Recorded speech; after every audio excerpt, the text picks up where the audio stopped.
छोटी बहू। लेकिन मैं सिर्फ आपकी पत्नी नहीं हूँ, मैं अपनी सासू माँ की बहू भी हूँ। और जब तक माँ नहीं कहेंगी ना, मैं ये घर छोड़कर नहीं जाऊंगी।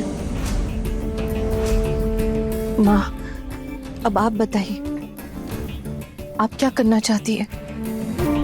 अरे तुम लोगों को जो भी करना है ना आराम से कर लेना, पर मेरे पैसे दे दो, मुझे और भी काम है।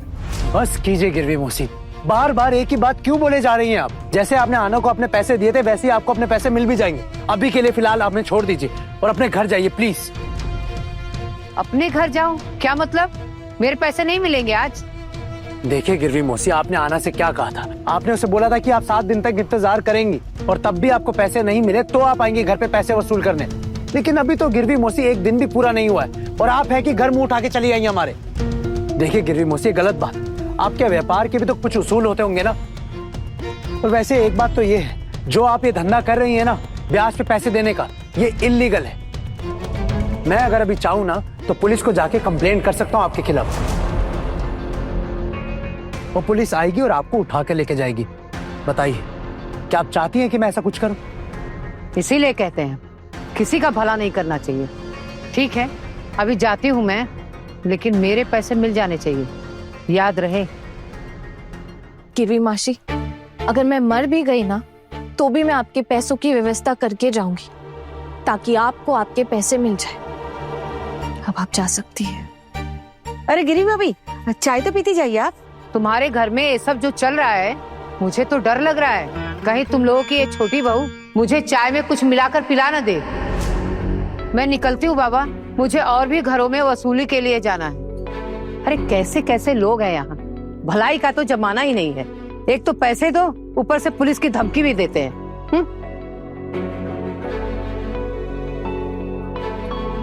मुझे इस तरह बेइज्जत क्यों किया छोटी बहू? नहीं माँ, मुझे नहीं लगता कि मैंने आपकी कोई भी बेइज्जती की है। अगर कोई मोहल्ले में ब्याज का काम करता है, जब उसे कोई बेइज्जती महसूस नहीं होती तो मैं क्यों उससे पैसे लेने में बेइज्जती महसूस करूं? वो लोग तो जरूरतमंद को पैसे देने के लिए बैठे हैं ना, और अब जब मुझे जरूरत पड़ी तभी तो मैं गई ना उनके पास पैसे लेने।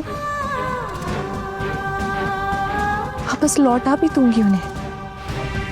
कैसी लड़की हो आप? आना की हरकतें देख रहे हो आप? इतनी बड़ी गलती करने के बाद भी जरा सा भी पछतावा नहीं है। छोटू, उसने ऐसा कोई काम भी नहीं किया जिससे उसे पछतावा हो। पछतावा तो बल्कि हम सबको होना चाहिए। अरे बड़ी माँ ने हम सबके सामने अपनी एक छोटी सी इच्छा रखी थी जिसकी हम सब लोगों ने कदर नहीं की, और इन बहुओं को जिनको बड़ी माँ डांटती सुनाती आई हैं, इन्होंने पूरी मेहनत लगा दी अपनी बड़ी माँ की इच्छा पूरी करने के लिए। और उस सब में सबसे आगे थी आना, हमारे घर की छोटी बहू। आज तक इसके लिए सिर्फ लगाव था, लेकिन आज मेरे दिल में आना के लिए इज्जत भी बढ़ गई है।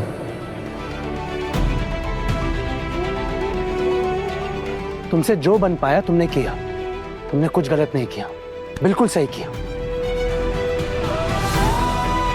मामी माँ, आप आना को कोई भी सजा मत दीजिएगा, उसे आप घर से मत निकालिए। हम सबका ना इससे दिल लग गया है।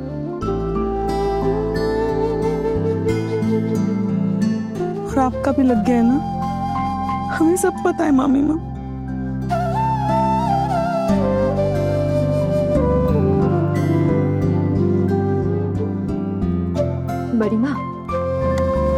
बड़ी माँ जरा एक बार सोच कर देखिए ना, क्या आना ने सच में कोई गलत काम किया है? उसने जो भी किया है आपकी खुशी के लिए ही तो किया है। और वैसे भी आज इतने दिनों बाद इस घर में खुशियों का माहौल था, क्या उसकी कोई अहमियत नहीं है बड़ी माँ?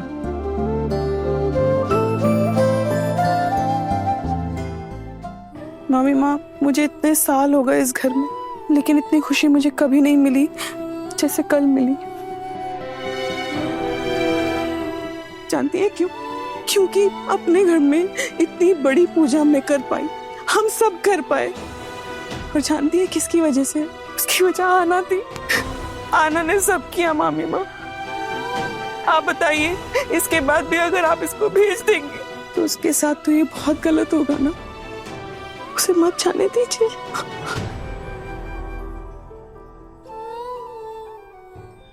आहाना, जाओ जाके अपने कपड़े पैक करो।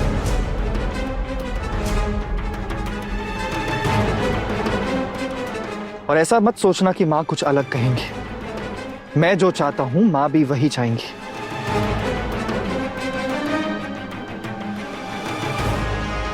मैं ये घर छोड़कर जाने के लिए मना नहीं कर रही हूँ। मैं बस इतना जानना चाहती हूँ कि माँ क्या चाहती है।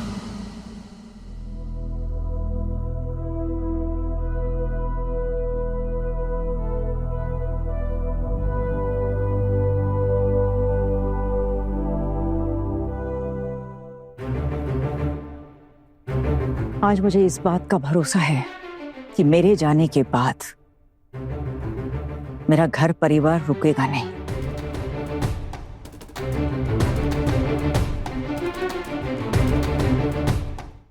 क्योंकि मेरी चारों बहुएं, खासकर छोटी बहू, इसे अच्छे से संभाल लेगी।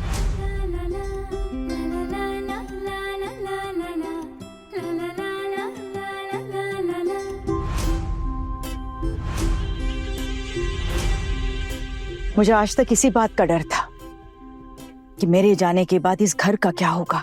मेरे जाने के बाद ये परिवार एक साथ रह पाएगा या नहीं, सब लोग एक साथ मुश्किलों का सामना कर पाएंगे कि नहीं। लेकिन आज वो डर मेरे मन में नहीं है। आज मुझे यकीन हो गया है कि मेरी छोटी बहू हर मुश्किल का सामना करने के काबिल है।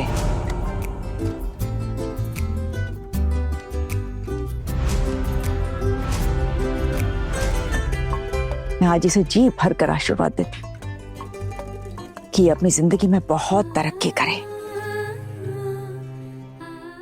ये बात मैं मानती हूं कि इसने गहने गिरवी रखकर जिस तरह से पैसे लिए हैं वो हमारे परिवार के लिए सही नहीं है।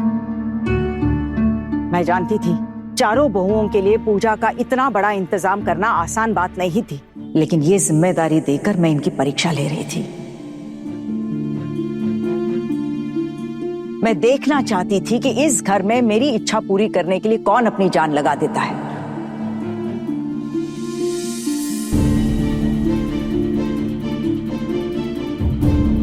लेकिन ताज्जुब की बात यह है कि मेरे खून के रिश्ते में से कोई आगे नहीं आया।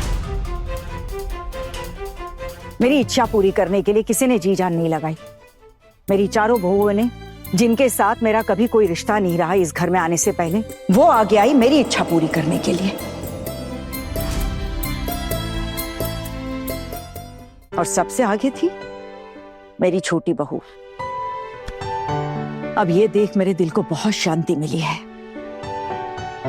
ये इस घर को कभी टूटने नहीं देगी।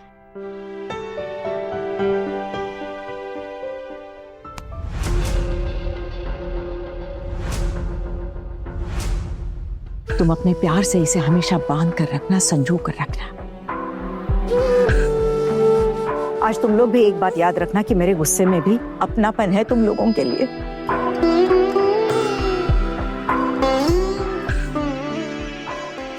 सिर्फ मेरी खुशी के लिए आज मेरी बहुओं ने इतना बड़ा जोखिम उठाया है। आज मैं तुम्हें आशीर्वाद देती हूँ, दूधो नाव पूतो फलो। और छोटी बहू, मुझे पूरा विश्वास है कि आज नहीं कल ये सब लोग तुम्हें जरूर समझेंगे।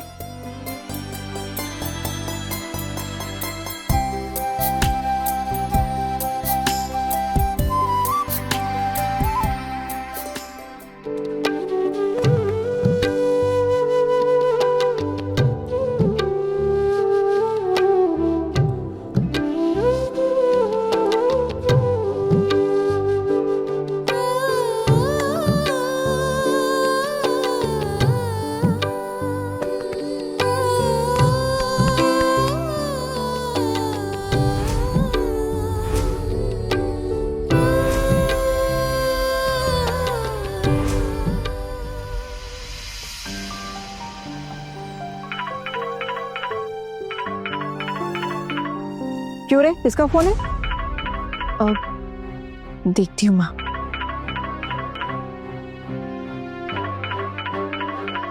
क्या हुआ, फोन क्यों काटा? वो माँ कॉलेज की सहेली का फोन था इसलिए काट दिया। तो इसमें फोन काटने वाली कौन सी बात हो गई? तू जब से आई है तब से एक के बाद एक झमेला खड़ा कर रखा है तूने। पहले लगा वो फोन, लगा देखूं मैं किसका फोन है। माँ कल तो आप सबके सामने मेरी बहुत तारीफ कर रही थी, आज आप बोलने की मेरे आने से घर में झमेलों की लाइन लग गई है। मुझसे जबान मत लड़ा, कह दे तू। सबके सामने तारीफ कर दी तो कौन से दिल से तारीफ कर दी थी मैंने तेरी? हाँ, ऐसा कौन सा बड़ा तीर मार दिया था तूने? देख फिर मुस्कुरा रही है। मैंने कहा ना मुस्कुरा मत, पहले फोन लगा जरा मैं देखूं किससे बात हो रही है। लगा फोन, लगा। अरे माँ रहने दीजिए ना, सच में मेरी कॉलेज की सहेली का फोन आया था। शादी के बाद कौन सी सहेलियां हैं जो इतना फोन कर रही है तुझे? हाँ, और तेरा इरादा क्या है? सहेलियों के साथ बाहर जाकर गप्पे लड़ाने का, नाच गाना करने का?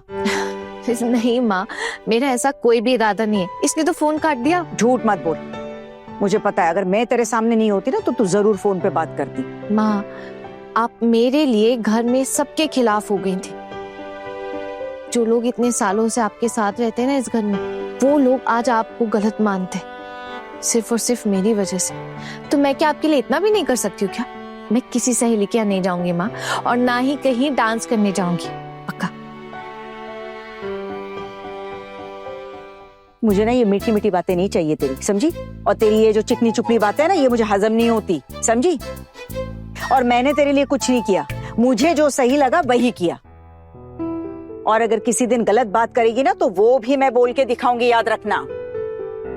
और इस घर में मेरे साथ कौन खड़ा रहता है कौन नहीं रहता है, इससे मुझे बिल्कुल फर्क नहीं पड़ता है।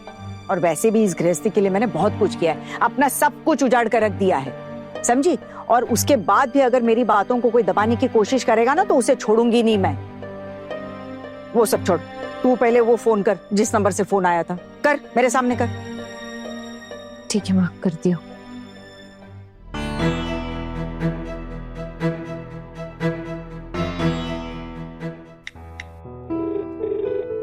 हेलो, हाँ रक्तिम आप, तूने फोन किया था, क्या हुआ बोल। हाँ हेलो, उस पे लगा ना जिससे तेज आवाज आती है, मुझे भी तो सुनना है। हाँ रक्तिम, एक मिनट, हाँ एक मिनट। माँ आप कुछ बोल रही है? अरे वो जिस पे तेज आवाज आती है वो करना शुरू, मुझे भी तो सुनना है। आपका मतलब स्पीकर? वही कर जी। हाँ रक्तिम बोल, क्या बोल रही थी? तू बिजी है क्या? अरे व्यस्त ही होगी, घर की बहू है। हाँ, व्यस्त नहीं होगी तो क्या अब इधर उधर नाचती फिरेगी? अरे क्यों चुप रहूं मैं? जैसा सवाल करेगी वैसा ही जवाब मिलेगा। ठीक है आना, मैं रखती हूँ अभी। नहीं नहीं रक्तिमा, तू बोल ना, क्या हो गया? तेरे बगल में कौन बातें कर रही हैं? वो, अरे ये जानकर क्या कर लेगी तू उसके बगल में कौन है? तू अपनी बात पूरी करना। रक्तिमा वो मेरी सासू माँ है, मैं उनके कमरे में आई हुई हूँ ना, इसलिए। तू ये सब छोड़, तू बोल ना, तू क्या बोल रही थी? मैंने फोन किया तो गुस्सा कर रही है क्या तेरे ऊपर? अब गुस्सा नहीं करेगी तो क्या करेगी? अरे शादी हुई है उसकी, जब मन करेगा तब बात करेगी क्या? लगता है तेरी शादी नहीं हुई है, इसीलिए ऐसे सहेलियों को फोन करके बातें कर रही है। ठीक है, चुप रहती हूँ, कर बात कर। हाँ रक्तिमा बोल, तूने अचानक ऐसे क्यों फोन किया? कल एडमिट कार्ड कलेक्ट करने का लास्ट डे है, तो सोचा तुझे बता दूं।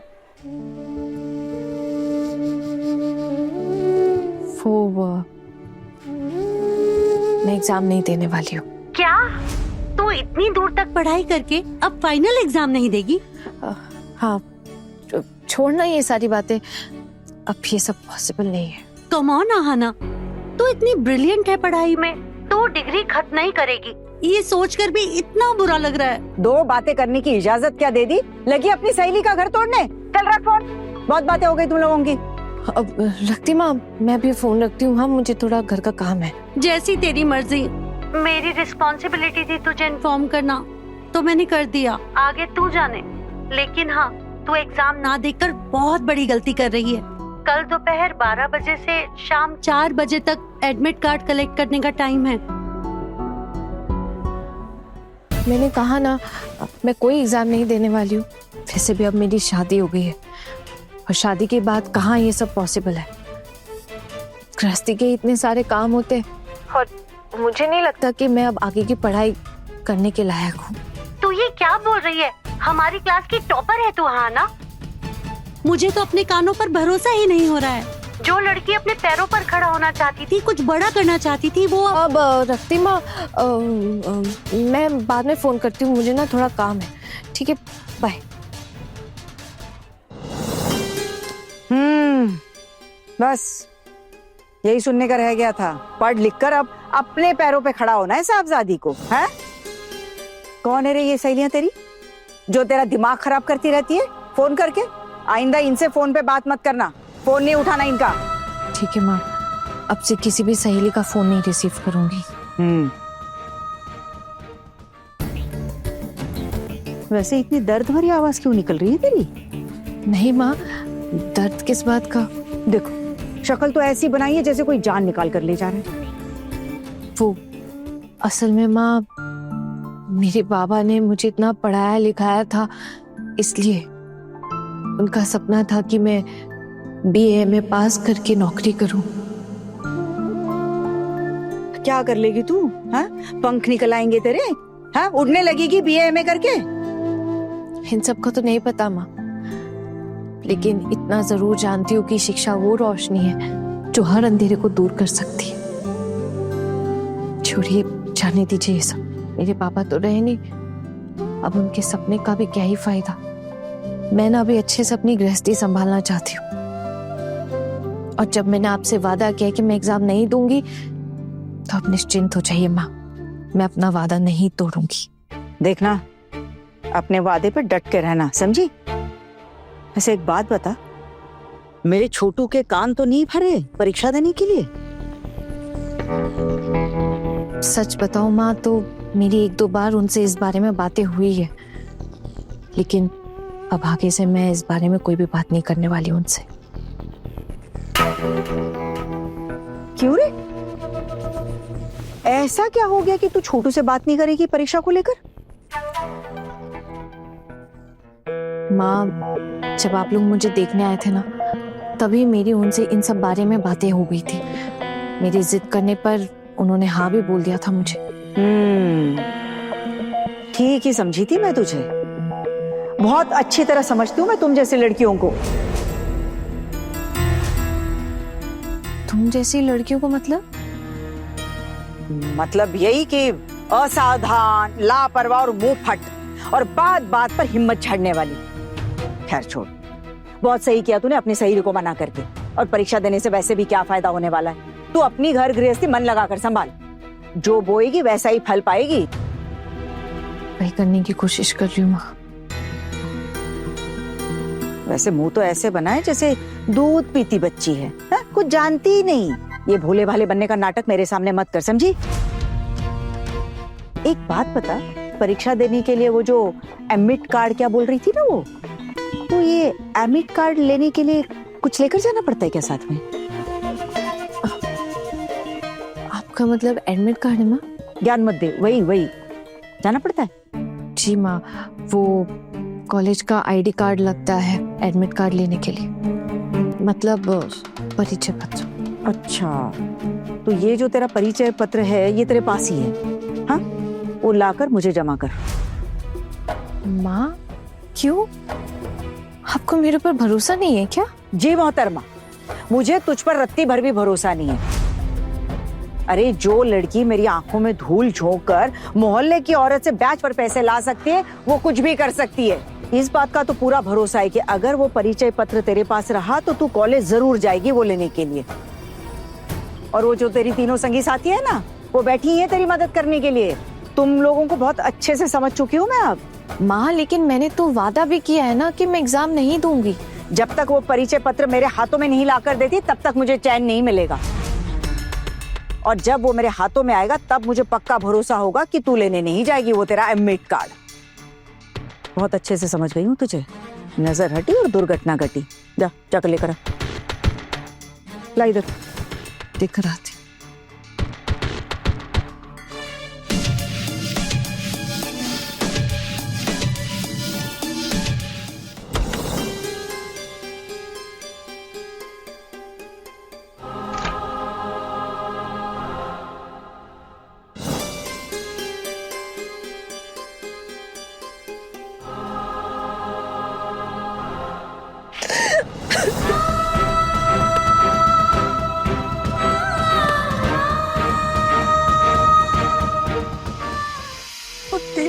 जरूरत नहीं रही मेरी जिंदगी में।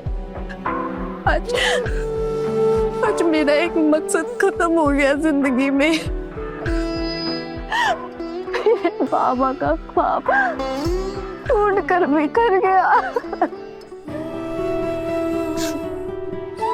और बस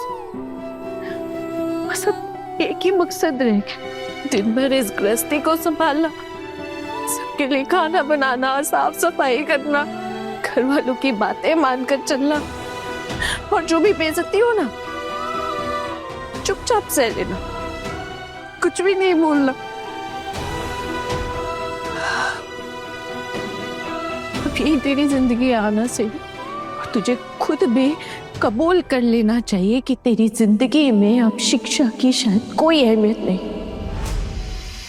तू वक्त का खाना दे रहे, इसके बदले इतना बलिदान तो तुझे देना ही पड़ेगा। औरत जो हुए,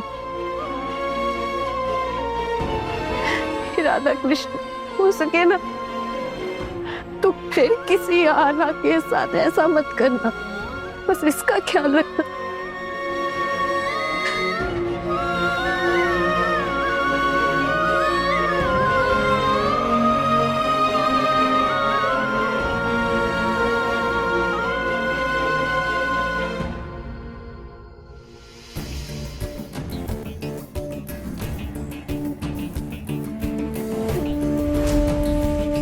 माँ, ये लीजिए।